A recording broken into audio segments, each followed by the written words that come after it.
Hi everybody, so today I'm going to read you a book called The Clumsy Crocodile, and it's a chapter book and it's got 6 chapters inside, so it's up to you. You can either listen to all 6 chapters today or you can pause it after each chapter and watch it maybe one chapter a day.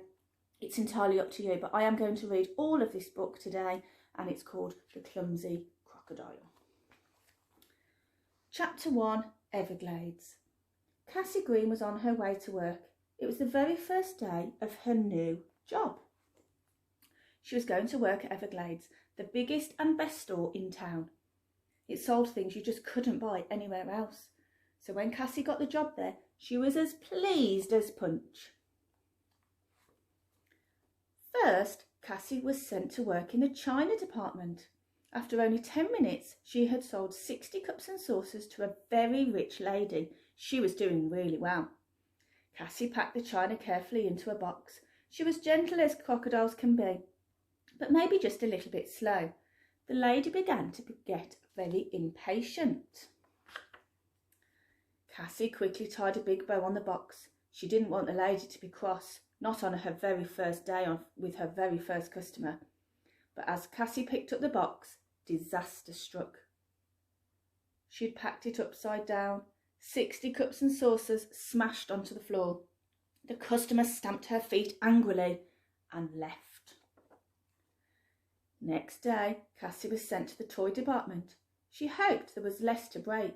She didn't want any more accidents. I must put this ball away, she thought.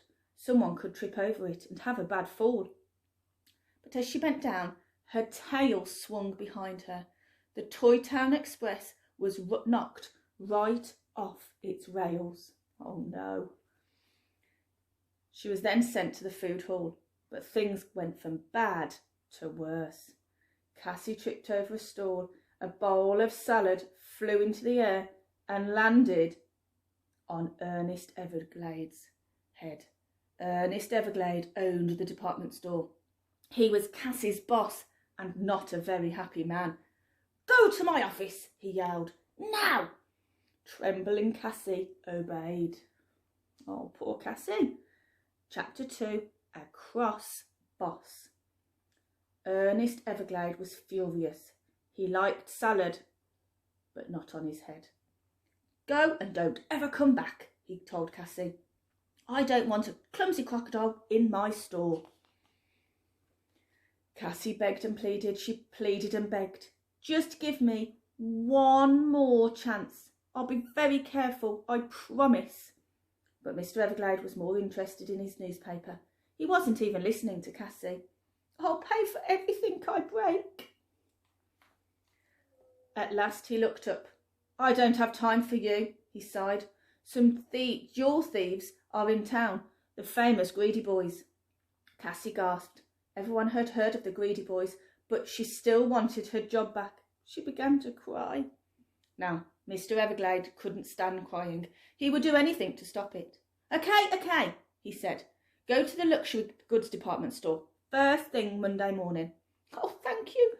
You won't regret it, I promise." Chapter 3, Getting It Right. The next day was Sunday. Cassie worked hard at home, getting ready for Monday. She emptied her cupboards and stocked everything inside them. She stacked every pot, plate, cup and saucer in the house. The stacks got wobblier and wobblier and higher and higher. Next she found some paper, scissors, ribbon and tape. She wrapped everything she could get her hands on. Why are balls so round? When she finished wrapping, Cassie was exhausted. All she wanted to do was sit down. But when she looked for her comfiest chair, there was one small problem. She'd wrapped it.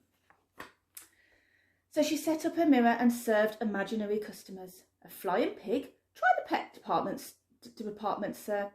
"I'm sorry, madam, we don't sell crocodile skin handbags." "You don't like your spotted socks, sir? I'll change them at once." And she smiled her tutty crocodile smile until her whole face ached.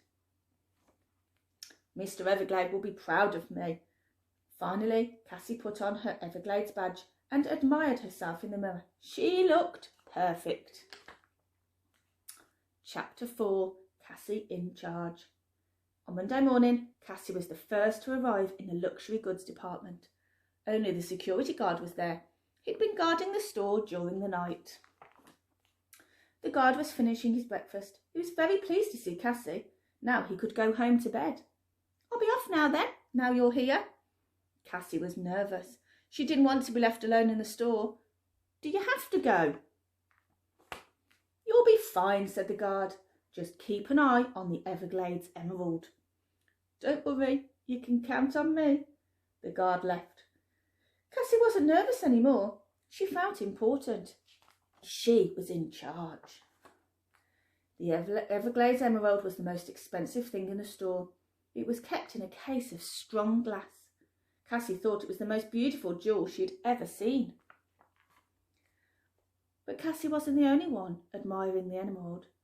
Hiding behind a pot was Nigel and Rupert, the greedy boys. "What a beauty," sighed Nigel. "But look at that case," said Rupert. "How will we break that glass?" "Never fear," Nigel whispered, and as Cassie wandered away from the emerald, Nigel took something from his pocket. Chapter 5. Disaster. Nigel held up a small whistle. "My secret weapon," he said. "It can't be heard by humans, but it can." He put the whistle to his lips and blew. The case exploded. "Shatter glass," he finished. He grinned. The Everglades emerald was theirs for the taking. Smash, tinkle, dinkle, crash. "At last," gasped Rupert. "I can't wait to get my hands on it." "Oh no." Nigel and Rupert sneaked out from their hiding place. Their eyes glistened with greed. "Now to collect our prize," said Nigel. "We'll be the richest men in the world." The thieves crept closer to the emerald, but Nigel had made a big mistake. He was right about humans not being able to hear the whistle, but he didn't know that there was animals could hear it. "Hey," thought Cassie, "the Toy Town Express." She spun around ready to race the toy department, forgetting her tail, which swung around too. This time it hooked a priceless pearl necklace. Cassie tugged her tail. Oops! The necklace snapped, pearls went everywhere, and Cassie went flying. Ah! So did the greedy boys. The rolling pearls sent them skidding to the floor. They tumbled to the ground, bringing the Everglades emerald with them. Cassie turned to see greedy boys lying in a heap. "Oh no! Customers!" she cried, and rushed over to help them. "Please let me help you. I'm so sorry." Rupert was groaning in agony. Nigel still had his eye on the emerald. He wouldn't let a clumsy crocodile ruin his plans. He'd waited years to steal that giant gem. "I'm black and blue all over. It can still be ours. It's got to be." Oops! In her hurry to help, Cassie tripped. She slid across the floor, her arms thrust out, and collided nose first with a table which held Everglades' ancient treasures. The table wobbled, the treasures wobbled. Then they all crashed to the floor. Cassie got up. She was horrified. What had she done? All of the ancient pots had toppled off the table, straight onto the customers' heads. "So close, I almost got to touch it," they said. "What's going on here?" At that moment, the boss walked in. Cassie started to explain, but Mr. Everglade wasn't listening. My tail, it got caught." He had just seen the Everglades emerald lying on the floor. "What's that doing there?" Then he saw the pot and the legs and the bag lying next to them, and he quickly put two and two together. He was no longer a cross boss. He was a very pleased and excited boss. He picked up the emerald and beamed at Cassie. "Well done! You've saved the Everglades emerald." Cassie was puzzled.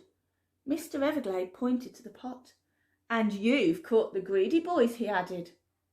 "Oh, so I have," said Cassie. Chapter 6. Cassie, the hero. That afternoon the boss gave a party for Cassie. The whole town was invited, except for the greedy boys. Nigel and Rupert were both safely behind bars. It was the best party ever. There was singing and dancing, cake and ice cream, and fantastic fizzing fireworks. Then Cassie was given a medal. It was the proudest moment of her life. She was a hero. After the party, Mr. Everglades smiled at Cassie. "I've got a new job for you," he said. He didn't want Cassie to be an assistant anymore. And then there's people taking photographs. What a crock! This will make the front pages. Over here, Cassie. Instead, she became Everglades' chief taster and tester, with her tail tucked firmly behind her. So she was a chief taster and tester, with her tail tucked firmly behind her. The end. Thank you so much for listening. I hope you enjoyed the clumsy crocodile and all of those things that Cassie got up to, but she saved the day in the end. Thanks for watching.